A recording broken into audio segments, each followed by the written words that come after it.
Subscribe કરો એ high news India ચેનલને, પછી યુટ્યુબ એપ પર બેલ આઇકોનનું બટન દબાવો અને નિહાળો A high news India channel.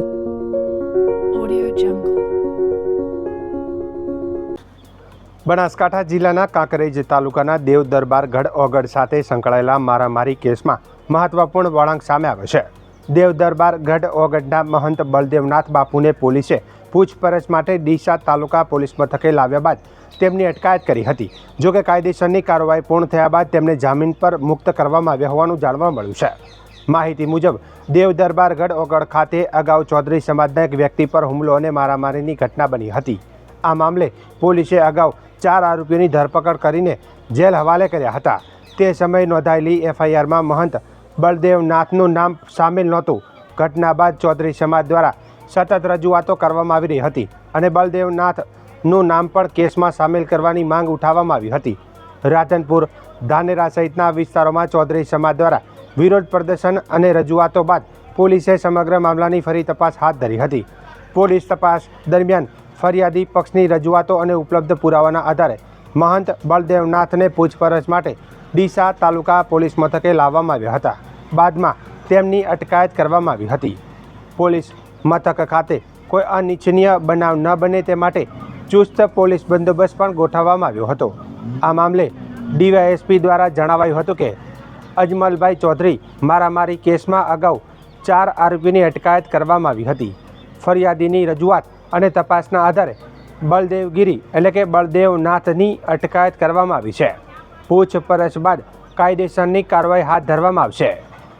તે દરમિયાન અટકાયત બાદ બળદેવનાથના જામીન માટેની પ્રક્રિયા પણ હાથ ધરવામાં આવી હતી અને પોલીસ દ્વારા કાયદાકીય પ્રક્રિયા પૂર્ણ કરીને તેમને જામીન મુક્ત કરવામાં આવ્યા હોવાનું સૂત્રો દ્વારા જાણવા મળ્યું છે.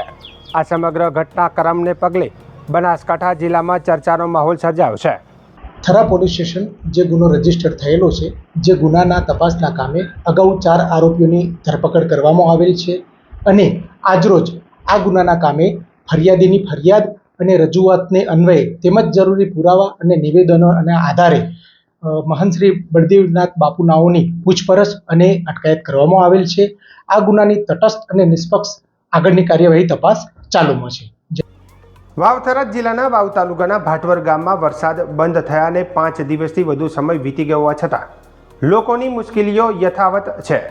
ભાટવરથી ડેડાવા ગામને જોડતો મુખ્ય માર્ગ હજુ પણ ઘૂંટણસમા પાણીમાં ગરકાવ છે. મહિલાઓ, વિદ્યાર્થીઓ અને ખેડૂતો પરિવારો રોજિંદી અવરજવર માટે પાણીમાંથી પસાર થવા મજબૂર બન્યા છે. સ્થાનિકોનો આક્ષેપ છે કે છેલ્લા 10 વર્ષથી રજૂઆતો છતાં સમસ્યાનો કોઈ ઉકેલ આવ્યો નથી.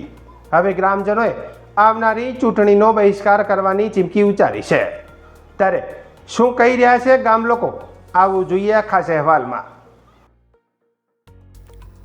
વાવ-થરાદ જિલ્લાના વાવ તાલુકાના ભાટવર ગામની આ તસવીરો વિકાસના દાવાઓ સામે અનેક સવાલો ઊભો કરી રહી છે. ભારે વરસાદને 5 દિવસથી વધુ સમય વીતી ગયો હોવા છતાં ભાટવરથી ડેડાવા ગામને જોડતો આશરે 1.5 થી 2 કિલોમીટર લાંબો માર્ગ હજુ પણ પાણીમાં ગરકાવ છે. માર્ગ પર ઘૂંટણથી વધુ પાણી ભરાતા સીમ વિસ્તારમાં વસતા ખેડૂતોને તેમના પરિવારો માટે અવરજવર મુશ્કેલ બની છે. ગામ અને ખેતરોને જોડતો આ એકમાત્ર માર્ગ હોવાથી મહિલાઓ, વૃદ્ધો અને ખાસ કરીને વિદ્યાર્થીઓને ભારે હાલાકીનો સામનો કરવો પડી રહ્યો છે. વાલીઓ પોતાના બાળકોને પાણીમાંથી પસાર કરાવી શાળાએ પહોંચાડે છે અને રજા બાદ ફરી પાણીની વચ્ચે જઈ ઘરે લઈ આવે છે. સ્થાનિકોના જણાવ્યા મુજબ વર્ષ 2015થી દર ચોમાસામાં આવી સ્થિતિ સર્જાય છે. અનેક વખત જિલ્લા વહીવટી તંત્રને ચૂંટાયેલા પ્રતિનિધિઓ સમક્ષ રજૂઆતો કરવા છતાં કોઈ કાયમી ઉકેલ આવ્યો નથી. ચૂંટણી સમયે વચનો આપવામાં આવે છે, પરંતુ બાદમાં સમસ્યાઓ પ્રત્યે ઉદાસીનતા જોવા મળે છે. શિક્ષકોએ પણ ચિંતા વ્યક્ત કરી છે કે પાણી ભરાવાના કારણે વિદ્યાર્થીઓની હાજરીમાં ઘટાડો થયો છે અને તેમના અભ્યાસ પર અસર પડી રહી છે. લાંબા સમયથી ઉકેલ ના આવતા સ્થાનિકોમાં ભારે રોષ જોવા મળી રહ્યો છે. ભાટવર ગામની આ સમસ્યા માત્ર એક ગામ પૂરતી મર્યાદિત નથી, પરંતુ ગ્રામ્ય વિસ્તારોમાં પાયાની સુવિધાઓના અભાવનું જીવંત ઉદાહરણ બની છે. વર્ષો જૂની આ સમસ્યાના કારણે ગ્રામજનોમાં ભારે અસંતોષ વ્યાપ્યો છે. સ્થાનિકોએ ચેતવણી આપી છે કે જો વરસાદી પાણીના નિકાલ અને માર્ગની સમસ્યાનો કાયમી ઉકેલ નહીં આવે તો તેઓ આવનારી ચૂંટણીમાં મતદાનનો બહિષ્કાર કરશે. હવે જોવાનું એ રહેશે કે જિલ્લા વહીવટીતંત્ર અને જનપ્રતિનિધિઓ ગ્રામજનોની આ રજૂઆતોને કેટલી ગંભીરતાથી લે છે અને ભાટવર ડેડાવા માર્ગની સમસ્યાનો કાયમી ઉકેલ ક્યારે લાવે છે? ભાટવર ગામમાં વરસાદી પાણી ભરાવાના કારણે ડેડાવા રોડ ઉપર જે ખેતરોમાંથી વિદ્યાર્થીઓ સ્કૂલમાં ભણવા આવે છે એમને ઘણી તકલીફ પડે છે. ગળાડૂબ પાણી વિદ્યાર્થીઓ માટે છે, એટલે વાલીઓને મૂકવા આવવું પડે છે. એટલે જો વાલી મૂકવા ન આવે તો વિદ્યાર્થીઓને શાળાનો અભ્યાસ બગડે એમ છે. શાળાના આચાર્ય તરીકે આપ કેટલી ગંભીરતાને ધ્યાને રાખીને અત્યારે વિદ્યાર્થીઓને મૂકવા પહોંચ્યા? અત્યારે શાળા છૂટી 5 વાગે એટલે વિદ્યાર્થીઓને ગામના જે રસ્તા ઉપર પાણી ભરાણું ત્યાં સુધી વાલીઓને સોંપવા માટે આવ્યા છીએ. સામે વાલી બધા તમે જોઈ શકો છો કે લેવા માટે આવ્યા છે. એમના વાલીઓને સોંપી અને અમે અમારી શિક્ષક તરીકેની ફરજ પૂરી કરીએ છીએ. જો આ વરસાદી પાણીના કારણે વિદ્યાર્થીઓના અભ્યાસ પર કેટલી અસર પડી? જો આવું આવું રહ્યું અને ચોમાસું આગળ બાકી છે, વધારે પાણી ભરાય તો વિદ્યાર્થીઓ શાળાએ આવી શકે એમ જ નથી. 50થી વધુ વિદ્યાર્થીઓના અભ્યાસ ઉપર હાલ પણ અસર જોવા મળે છે અને આગળના સમયમાં વધુ અસર થઈ શકે. સંખ્યામાં કેટલો ઘટાડો થયો? સંખ્યામાં હાલથી 20 થી 25 વિદ્યાર્થીઓ તો શાળાએ આવતા બંધ થઈ ગયા છે અને જો આવનારા સમયમાં આવું નવું રહ્યું તો 50 થી વધારે વિદ્યાર્થીઓ ઉપર અસર થઈ શકે એમ. ભાટવર ગામની પરિસ્થિતિ છે આજે નહીં, 10 વર્ષથી આની યાદ બનતી આવે છે અને 30 વર્ષથી સરકાર છે એટલે 10 વર્ષથી તો અમે વેઠીએ છીએ કે આ પરિસ્થિતિ થાય છે. 2015 થી કરી અહીંયા આ ડેડાવાથી ભાટવર ગામનો રોડ છે જોડતો, તો આ રોડ ઉપર 1 કિલોમીટર 3 થી 4 ફૂટ પાણી ભરાય છે. ગયા વખતે કલેક્ટર સાહેબે અહીંયા મુલાકાત લીધી હતી, સીએમ સાહેબ આ વિસ્તારમાં હતા. વારે ઘડીએ પૂરની પરિસ્થિતિ થાય છે, સામાન્ય વરસાદમાં અમારે તકલીફ વેઠવી પડે છે. અહીંયા તમે આ દ્રશ્યો જે ચાલતા બૈરા અને છોકરાઓ જે સ્કૂલ વાળા ચાલતા જુઓ ને તો તમને આંખોમાં આંસુ આવી જાય એવી પરિસ્થિતિ થાય છે. રહીશોને વિદ્યાર્થીઓને બંને સાઈડ થી એમના મા બાપ અહીંયા લેવા આવે, 1-1 કલાક વેઇટિંગ કરે, એમને માથે ઉપાડીને લઈ જાય એ બાજુ પાણીમાંથી. આવી પરિસ્થિતિ છે અહીંયા આગળ. તમારા સ્થાનિક ધારાસભ્ય મંત્રી તરીકેની જવાબદારી કયા પ્રકારે રજૂઆતો? મંત્રી ખુદ અત્યારે મંત્રી છે, ચાલુ ધારાસભ્ય હતા એ ટાઈમે અમે અહીંયા એમને કીધું હતું. અત્યારે પોતે મંત્રી છે પણ મંત્રી કેવા પૂરતા મંત્રી છે, પોતે ખુદે અહીંયા આવીને સ્થાન મુલાકાત કરેલી છે. સ્થળ મુલાકાત ગયા વર્ષે કરી છે, આ વખતે તો દેખાણ્યા નથી. આવનાર સમયમાં 2027 નું ઇલેક્શન આવી રહ્યું છે, તો કેવા પ્રકારની ગામ લોકોની રણનીતિ રહેવાની? ગામ લોકો તો આ વખતે નક્કી કરીને બેઠા છે કે આ વખતે એક પણ ભાજપનો આગેવાન કે કાર્યકર્તા વોટ માંગવા આવે ને તો એમના જબ્બા ફાડી નાખવાના છે, એ પાકું. આજની તારીખમાં અમારા બાળકોનું ભવિષ્ય એકદમ પાણીની અંદર પડ્યું છે. કારણ કે ભારત દેશમાં જે ગુજરાતમાં કહે છે કે વિકાસની દ્રષ્ટિએ શિક્ષણની દ્રષ્ટિએ બહુ આગવું ધરાવે છે, પણ હાલની તારીખમાં ભાટવર ગામની અંદર જે ભાટવરથી ડેડાવા રોડ જાય છે એ ડેડાવા રોડ ઉપર અત્યારે 3 થી 4 ફૂટ સમા પાણી ભરાઈ ગયા છે અને 2 થી 3 કિલોમીટરની રેન્જમાં પાણી ભરાઈ પડ્યું છે. સરકાર શ્રીને વારંવાર વિનંતી કરવા છતાંય 2015 થી હજી સુધી આ પાણીનો કોઈ નિકાલ કર્યો નથી. પાણીનો આવરો બહુ થઈ શક્યો છે અને જે બાળકો ભણે છે અત્યારે 50 થી 60 બાળકો જે અત્યારે અમે વાલીઓ જે 1-1 કલાક વહેલા તેડી અને 1-1 કલાકમાં વહેલા આવીને બેસીએ છીએ અને એ લોકોને ખભે કરીને જવું પડે છે. બહુ તકલીફ વેઠી રહ્યા છીએ. સરકાર શ્રી વારંવાર અત્યારે 30 વર્ષની સરકાર છે છતાંય હજી સુધી પાણીનો નિકાલ કંઈ કરતી નથી. તો વિનંતી છે કે આપ તાત્કાલિક ધોરણે પાણીનો નિકાલ કરવા વિનંતી. અમારે ભાટવર ગામની અંદર પાણીની બહુ સમસ્યા છે. 2015 થી જે પાણી હજી આવે છે એ પાણીનો હજી સુધી આવે છે અને પાણી પડ્યા રહે છે. હજી સુધી કોઈ શોર્ટ આઉટ એનો કોઈ નિકાલ થયો નથી. ડેડાવા ભાટવર ભાટલી માળખાનું જે પાણી આગળથી આવે છે એ પાણી ભાટવર ગામના તળાવમાં આવીને સમાય છે અને પડ્યું રહેશે. અને જે નિકાલવાનો જે રસ્તો છે એ નિકાલવાનો રસ્તો અત્યારે બંધ થઈ ગયો છે, કારણ કે એ લોકોએ અત્યારે રૈતરા કરી નાખ્યા છે અને જમીનો બધી ઊંચી કરી રૈતરા કર્યા છે, એટલે નીચાણવાળો ભાગ અત્યારે બધો બંધ થઈ ગયો છે અને પાણી ભરાઈ અને ડેડાવા રોડ માંથી 3 કિલોમીટરની રેન્જમાં અત્યારે પાણી પડ્યું છે. અમારે લોકોને અત્યારે અવર જવર કરવા માટે કેળા સમા પાણીમાં હાલવું પડે છે, બાળકોને ભણવા માટે પણ મૂકવા પડે છે, છતાંય તકલીફ વેઠીને જઈએ છીએ. તો સરકાર શ્રીને વિનંતી છે કે આ પાણીનો તાત્કાલિક ધોરણે નિકાલ કરે, યા તો ફિર ભાટવર ગામના તળાવની અંદર જે પૂર્વથી પશ્ચિમ તરફ જે તળાવની પાળ છે એ પાળ ઉપર સાયફનની વ્યવસ્થા કરી અને કાણોથી પાટિયા સુધી કાચી કેનાલ કે પાકી કેનાલની વ્યવસ્થા કરી અને કાયમના માટે શોર્ટ આઉટ કરે તો સરકાર શ્રીનો આભાર. તમે ક્યાંથી આવો? હું અત્યારે અમારે જે પ્લોટ વિસ્તાર ડેડાવા રોડ ઉપર જઈએ છીએ ત્યાંથી આવીએ છીએ. ત્યાં પણ અત્યારે ઘરમાં પાણી આવી ગયું છે એટલે ન છૂટકે અત્યારે ઘર છોડવાનો વારો આવી. રાષ્ટ્રીય હેન્ડલૂમ દિવસના અવસરે રાજ્યના ખાદી, ગ્રામ્ય ઉદ્યોગ અને લઘુ ઉદ્યોગ રાજ્યમંત્રી સૌરભજી ઠાકોર થરાદના શિવનગરની મુલાકાતે પહોંચ્યા હતા. તેમણે ખાદી, હસ્તકલા અને ગ્રામ્ય ઉદ્યોગ સાથે સંકળાયેલા કારીગરો તેમજ સ્વસહાય જૂથોની કામગીરીનું નિરીક્ષણ કરી તેમની સાથે સીધો સંવાદ સાધ્યો હતો. મંત્રીએ જણાવ્યું હતું કે વડાપ્રધાન નરેન્દ્ર મોદી દ્વારા આપવામાં આવેલા વોકલ ફોર લોકલના સંકલ્પને સાકાર કરવા ગુજરાત સરકાર સતત પ્રયત્નશીલ છે.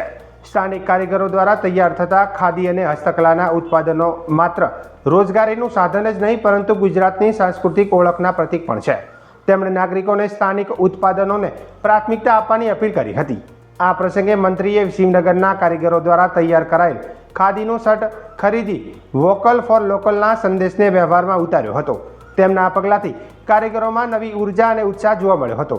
સ્વરૂપજી ઠાકોરે જણાવ્યું હતું કે રાજ્ય સરકાર કારીગરોને તાલીમ, માર્કેટિંગ, નાણાકીય સહાય અને વિવિધ યોજનાઓનો લાભ પહોંચાડવા પ્રતિબદ્ધ છે.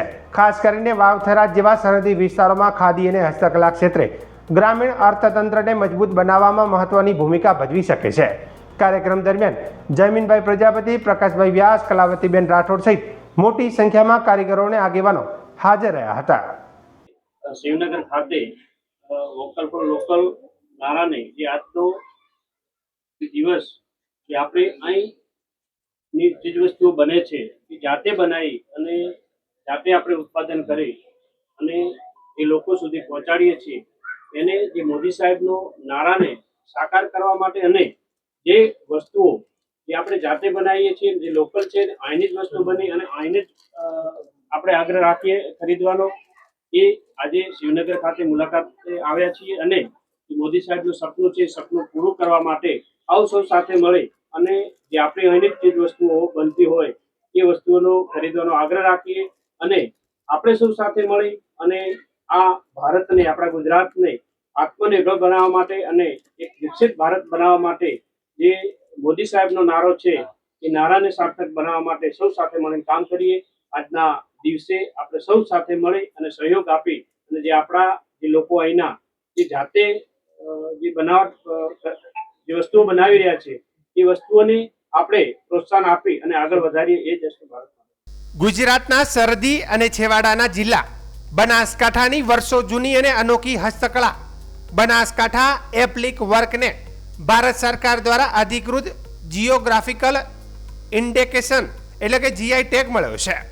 આ સિદ્ધિથી બનાસકાંઠાની પરંપરાગત કળાને રાષ્ટ્રીય અને આંતરરાષ્ટ્રીય સ્તરે નવી ઓળખ મળી છે. એપ્લિક વર્ક, જેને પેચ વર્ક કળા તરીકે પણ ઓળખવામાં આવે છે, તેમાં 2 કે તેથી વધુ કાપડના સ્તરોને ચોક્કસ આકારમાં કાપીને ઝીણા હાથના ટાંકાથી જોડવામાં આવે છે. આ કળા અત્યંત મહેનત, ધીરજ અને કુશળતા માગે છે. એપ્લિક વર્કથી તૈયાર થતી સાડીઓ અને અન્ય આર્ટિઝન ઉત્પાદનોની કિંમત ₹6,000 થી લઈને 1.5 લાખ સુધી પહોંચે છે. વાવથરાજના જાણીતા કારીગર વિષ્ણુભાઈ સુથારના જણાવ્યા મુજબ ભારત, પાકિસ્તાન અને રાજસ્થાનની સરહદને અડીને આવેલા આ રણ પ્રદેશમાં આશરે 5,000 વર્ષ જૂની આ કળા આજે પણ જીવન છે. તેમણે અત્યાર સુધીમાં 2,000 થી વધુ મહિલાઓને તાલીમ આપી છે, જેમાંથી 1200 થી વધુ મહિલાઓ હાલમાં એપ્લિક વર્ક દ્વારા સ્વરોજગાર મેળવી આર્થિક રીતે સ્વાવલંબી બની છે. જીઆઈ ટેગ મળવાથી બનાસકાંઠાના સરહદી વિસ્તારોમાં વસતી હજારો મહિલા કારીગરોને કળાને વૈશ્વિક બજારમાં નવી તકો મળશે અને સ્થાનિક હસ્તકલાના સંવર્ધન સાથે ગ્રામીણ અર્થતંત્રને પણ નવી ગતિ મળશે. મારું નામ વિષ્ણુભાઈ સુથાર છે અને હું વાવ થરાદ જિલ્લાના થરાદ ગામથી આવ્યો છું. અને અમારો જે જિલ્લો જે છેવાડાનો ગુજરાતનો, એક બાજુ આંતરરાષ્ટ્રીય સીમા છે પાકિસ્તાનની સરહદ અને બીજી બાજુ રાજસ્થાનની સરહદ, એને ખૂણા ઉપર આવેલો છે. અને અમારી બાજુ ગામડામાં વધારે પડતો રણ વિસ્તારનો છેવાડો છે, એટલે ખેતીવાડી બહુ ઓછી થાય છે. અને અમારી જે હસ્તકલા છે, પેચ વર્ક, એપ્લિક વર્ક કહેવાય ને, એમાં 2,000 થી બી વધારે બહેનો કામ કરે છે. અત્યારે અમારી સોસાયટી, અમારી સાથે 1200 થી વધારે બહેનો કામ કરી રહી છે. અને એપ્લિક વર્ક 5,000 વર્ષ જૂની કળા છે. અને આજે એને સરકાર શ્રી દ્વારા વિશ્વ લેવલે માન્યતા, જીઆઈ ટેગની માન્યતા મળેલી છે આજે. એટલે અમને બહુ ખુશીની વાત છે કે હવે ગ્લોબલ માર્કેટમાં અમારી જે પ્રોડક્ટ છે એને ગ્લોબલ માર્કેટમાં જશે. પહેલાં અમે લોકો પ્રોડક્ટને ગુજરાત પૂરતી અને ભારત પૂરતી જ વેચાણ કરતા હતા એના, અને હવે એની આંતરરાષ્ટ્રીય લેવલે એમની ઓળખાણ મળી છે. એટલે વધુમાં વધુ કારીગરોને વધુ રોજગારી અને વધુ લાભ મળી રહેશે. તમારી પ્રોડક્ટ કેટલા કિંમતથી શરૂઆત થઈ છે? અમારી પ્રોડક્ટ સાડી હોય તો 6,000થી શરૂ થઈને 1.5 લાખ સુધીની અમે સાડી બનાવી. અને જે મોંઘી સાડી હોય એમાં બહુ ટાઈમ લાગે કામ કરવા માટે. 2 કાપડથી અમારી જે કળા હોય એ બને છે. એક કાપડને આખો છીણી અને થોડીથી કટિંગ કરવામાં આવે અને એના નીચે બીજો કાપડ મૂકી અને જ્યાં કાપેલો હોય ને ત્યાં વાળીને આખા ટાંકા લેવાના. એ રીતે 4-5 અલગ અલગ પ્રોસેસથી પાસ થઈને એ પ્રોડક્ટ તૈયાર થાય છે. ટાંકા લેવામાં બહુ વધારે સમય લાગે છે. જે બહેનોમાં મેં પહેલી બહેનોને ટ્રેનિંગ આપેલી હોય અને પછી અમે એમને ઘરે કામ આપી. એનું ઘરનું કામ કરીને જ્યારે એમને અડધો દિવસ ઘરનું કામ કરે પછી ટાઈમ મળતો હોય ને તો ઘરે બેસીને એ બધી બહેનો કામ કરે. તો એમાં મહિનાના 5-6 હજાર રૂપિયા, 7,000 રૂપિયા, એનાથી વધારે ટાઈમ કામ કરે એ બેન 10,000 રૂપિયા, 15,000 રૂપિયા એવા ઘરે બેઠો બહેનો કમાય છે અત્યારે. સરકાર દ્વારા તમને કરવામાં આવેલી કોઈ મદદ? સરકાર દ્વારા અત્યારે મોદી સાહેબનો સપનો છે ગ્લોબલ, લોકલ ટુ વોકલ અને વોકલ ટુ ગ્લોબલ માર્કેટિંગ. તો એના માટે એ લોકો અમને સારી રિસ્પોન્સિબિલિટી મળી રહી છે કે ભાઈ આ પ્રોડક્ટને એક્સપોર્ટ કરો. એના માટે અમને અત્યારે ટ્રેનિંગો બીજી ચાલુ થઈ છે. અને વડાપ્રધાનનો જ્યારે બી વિદેશ જતા હોય કે વિદેશથી કોઈ આપણે દેશમાં મહેમાન તરીકે કોઈ આવતો હોય તો મોદી સાહેબ એમને અચૂક હસ્તકલાની વસ્તુ, આપણે ગુજરાતની કે ભારતની ગમે તે હસ્તકલાની વસ્તુ ગિફ્ટમાં આપતા હોય. અને અત્યારે જે ઇવેન્ટ થાય એમાં બી ગિફ્ટિંગ હોય, એ બધું હસ્તકલાની વસ્તુઓ હોય. પછી આ CM સાહેબ જ્યારે દિવાળીની MLA, MP, કલેક્ટર બધાને ગિફ્ટિંગ આપતા હોય ત્યારે બી બધી વસ્તુઓ હસ્તકલાની હોય. એટલે અમારી પાસેથી ઘણી વખત ખરીદતા હોય. અને મોટો પ્રોગ્રામ હોય, આપણે જિલ્લા સ્તરનો હોય તો જિલ્લાના જે કારીગરો હોય એના પાસેથી ખરીદી કરી અને વડાપ્રધાનને કે મુખ્યમંત્રી સાહેબને કે ગમે તે મોટો મહેમાન હોય એમના પાસે એમને આપતા હોય ગિફ્ટમાં. એટલે મારી પાસે મોદી સાહેબને આજ દિવસ સુધી 3 જેવી ગિફ્ટો મારી પાસેથી બનાવીને મેં હેરિટેજ ઉપર બનાવીને એમને આપી. CM સાહેબને બી 4 થી 5 વખત અમે ગિફ્ટો બનાવીને વહીવટતંત્રે અમારી પાસે ખરીદી કરી અને એમને ગિફ્ટ આપી. અને સરકારના જે સંસ્થાઓ છે, ઇન્ડેક્સી છે, ગરવી ગુજરી છે, એ સંસ્થાઓ સારો એવો કારીગરોને રોજગાર પૂરો પાડવાનો અવસર કરે કે એક્ઝિબિશન કરે. અમદાવાદ હાટ બનેલો છે વસ્ત્રાપુરમાં, ત્યાં આગળ દુકાન છે, વિનામૂલ્યે મળી રહેતી હોય છે કારીગરોને. એમાં આવીને કારીગરો વસ્તુનું વેચાણ કરે અને સરકાર એમનો મહેનતાણો બી આપે અને ખાવા પીવાનો ખર્ચો અને આવવા જવાનો ભાડો બી આવે અને દુકાન બી મફતમાં આપે. એટલે કારીગરને ઘણી બધી મદદની સરકારની યોજનાઓ ઘણી બધી છે. બનાસકાંઠામાં તમે કીધું કે 2,000 જેટલી મહિલાઓ જોડાયેલી છે, તો એમ કહી શકાય કે 2,000 મહિલાઓને તમે રોજગારી આપો છો? 2,000 જેટલી મહિલાઓ અમારી પાસે ટ્રેનિંગ લઈ લીધેલી છે અને એમાંથી 1,200 જેટલી મહિલાઓ ઓલરેડી અમારી સાથે કામ કરી રહી છે.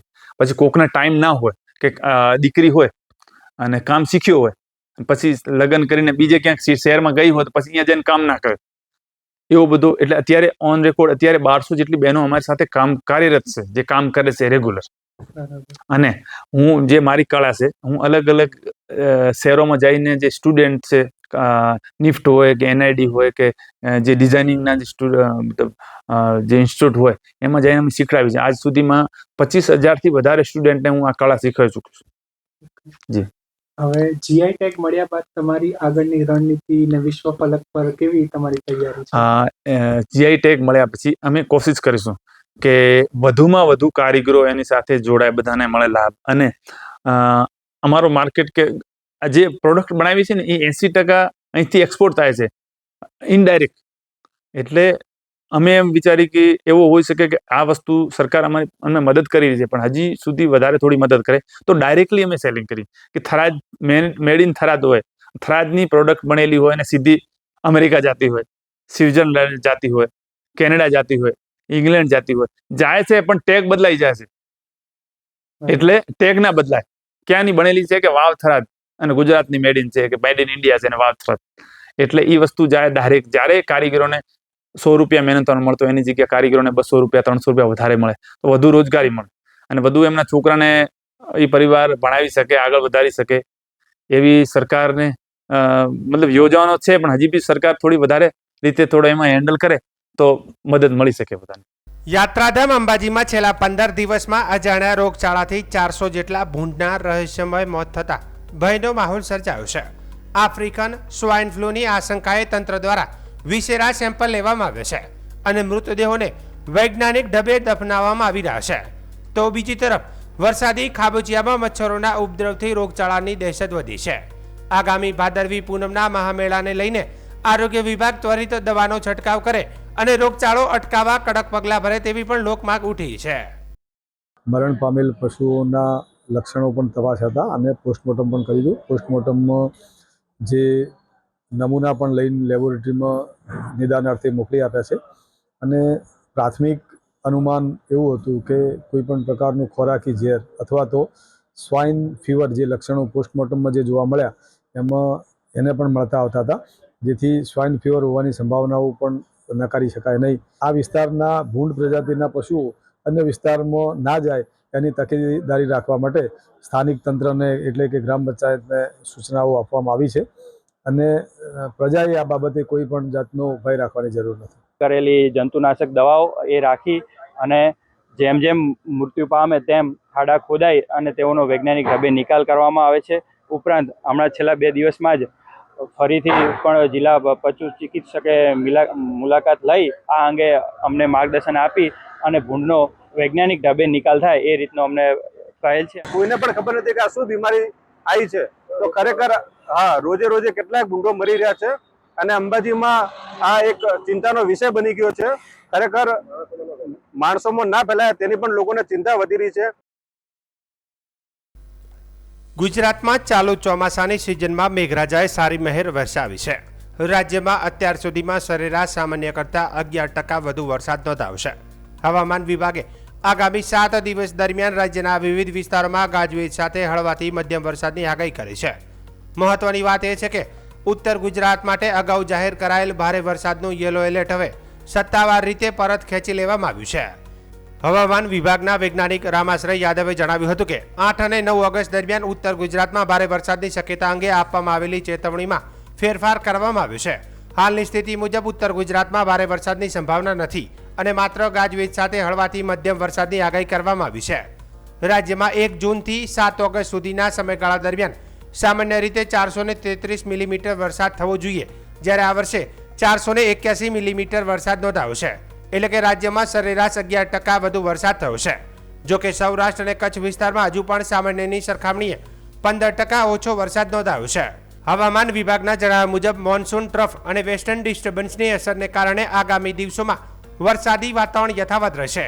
સાથે જ દરિયાકાંઠાના વિસ્તારોમાં ખરાબ હવામાનની સંભાવનાને ધ્યાનમાં રાખીને માછીમારોને દરિયો ન ખેડવા માટે પણ સૂચના આપવામાં આવી છે. गुजरात स्टेट की बात करेंगे तो गुजरात स्टेट के सारे डिस्ट्रिक्ट कवर है, जिसमें लाइट टू मॉडरेट रेन का पूर्वानुमान है. और थंडरस्टॉर्म की बात करेंगे तो डे 2 और डे 3 के लिए थंडरस्टॉर्म की वार्निंग है गुजरात रीजन के लिए. और आज के लिए फिशरमैन की वार्निंग है नॉर्थ गुजरात कोस्ट के लिए स्क्वाली विंड के साथ. और जो विंड की स्पीड होगी वो 45 से 55 और साथ में जो गस्टी विंड होगी वो 65 किलोमीटर पर आवर के आसपास रहने का पूर्वानुमान है.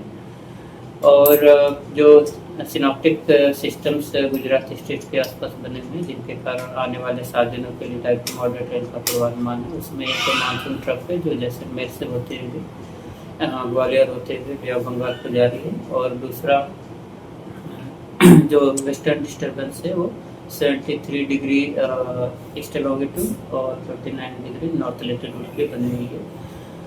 और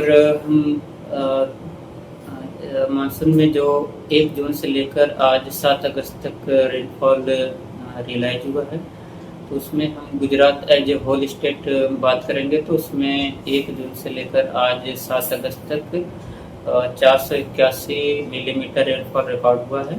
और नॉर्मल के हिसाब से 433 मिलीमीटर होना चाहिए. तो overall Gujarat as a whole state plus 11% normal से ज़्यादा रेनफॉल हुई है 1 जून से लेकर आज 7 अगस्त तक.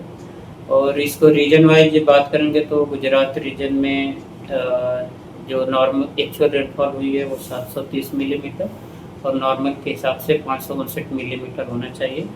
तो गुजरात रीजन प्लस 31% नॉर्मल से ज़्यादा रेनफॉल हुई है. और सौराष्ट्र और कच्छ रीजन की बात करेंगे तो जो नॉर्मल रेनफॉल होनी चाहिए थी वो 334 मिलीमीटर और जो एक्चुअल में हुई है वो 285 मिलीमीटर. तो -15% सौराष्ट्र और कच्छ रीजन अभी भी डेफिशिएंट बना हुआ है नॉर्मल के हिसाब से 1 जून से लेकर आज 7 अगस्त तक. બનાસકાંઠા જિલ્લામાં હર ઘર તિરંગા અભિયાન અને 69માં સ્વાતંત્ર્ય દિવસની ઉજવણીને સફળ બનાવવા જિલ્લા કલેક્ટર મિહિર પટેલના અધ્યક્ષસ્થાને કલેક્ટર કચેરી પાલનપુર ખાતે સમીક્ષા બેઠક યોજાઈ હતી. બેઠકમાં વિવિધ વિભાગોના અધિકારીઓને સુનિયોજિત આયોજન, સમયસર કામગીરીને સંકલન સાથે કાર્યક્રમ યોજવા સૂચના આપવામાં આવી હતી. કલેક્ટર મિહિર પટેલે જણાવ્યું હતું કે હર ઘર તિરંગા અભિયાન નાગરિકોમાં રાષ્ટ્રપ્રેમ, રાષ્ટ્રીય ધ્વજ પ્રત્યે ગૌરવ અને દેશ માટે સમર્પણની ભાવનાને વધુ મજબૂત બનાવે છે. જિલ્લાના તમામ તાલુકાઓમાં 14 ઓગસ્ટ સુધી તિરંગા યાત્રાઓનું આયોજન કરવામાં આવશે, જ્યારે 13 ઓગસ્ટે પાલનપુર ખાતે જિલ્લા કક્ષાની ભવ્ય તિરંગા યાત્રા યોજાશે. તેમણે નાગરિકોને આ અભિયાનમાં સક્રિય ભાગ લેવા અને પોતાના ઘરો, સંસ્થાઓ તથા વ્યવસાયિક સ્થળોએ તિરંગો ફરકાવી અભિયાનને સફળ બનાવવાનો અનુરોધ કર્યો હતો. જિલ્લા કક્ષાના સ્વાતંત્ર્ય પર્વની ઉજવણી 15મી ઓગસ્ટે સર્વોદય આશ્રમ દલપુરા હડાદ ખાતે બનાસકાંઠા જિલ્લા પ્રભારી મંત્રી કમલેશભાઈ પટેલના અધ્યક્ષસ્થાને યોજાશે. કાર્યક્રમમાં ધ્વજવંદન, દેશભક્તિના સાંસ્કૃતિક કાર્યક્રમો અને વીર શહીદોને શ્રદ્ધાંજલિ અર્પણ કરવામાં આવશે. બેઠકમાં જિલ્લા પોલીસ અધિક્ષક પ્રશાંત સુબ્બે, નિવાસી અધિક કલેક્ટર CB પટેલ સહિત વિવિધ વિભાગોના અધિકારીઓ હાજર રહ્યા હતા.